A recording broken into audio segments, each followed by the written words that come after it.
لاہور میں گرمی کی شدت بڑھنے لگی ہے۔ آج لاہور کا درجہ حرارت 41 ڈگری سینٹی گریڈ کو چھوئے گا۔ محکمہ موسمیات کا کہنا ہے کہ 27 اپریل سے شمالی علاقہ جات میں مغربی ہواؤں کے سلسلے کی پیشگوئی ہے۔ اس کی مزید تفصیلات حاصل کریں گے ڈان نیوز کے نمائندے محمد تیمور سے۔ جی تیمور۔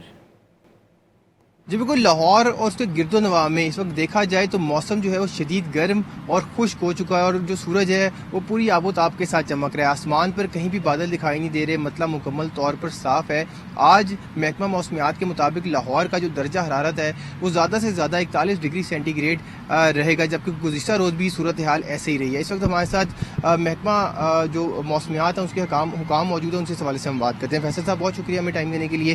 مجھے بتائیے گا کہ موسم کی صورتحال کیا رہے گی اگلے کچھ دن کے اندر؟ کوئی بارش کا امکان ہے بھی یا نہیں؟ ایک دم اتنی گرمی ہو گئی ہے۔ آئندہ آنے والے دنوں میں جیسے ٹمپریچر جو ہے آہستہ آہستہ بڑھیں گے، جیسے ہم مئی کی طرف جا رہے ہیں، لیکن ایک موسم کا ایک سسٹم جو ہے مغربی ہواؤں کا وہ شمال کی طرف داخل ہوگا 27 تاریخ سے، جس میں مشرقی علاقوں میں بارش کا امکان ہے، جس سے تھوڑا بہت اثرات ہو سکتا ہے لاہور میں بھی پڑے۔ توقع کی جا رہی ہے کہ مغربی ہواؤں کا ایک جو سلسلہ ہے وہ نارتھ میں جو ہے شمالی علاقہ جات میں جو ہے وہ آنے کا امکان ہے، اور اس کا جو امپیکٹ ہے وہ میدانی علاقوں میں بھی پڑنے کا امکان ہے۔ جی شکریہ محمد تیمور۔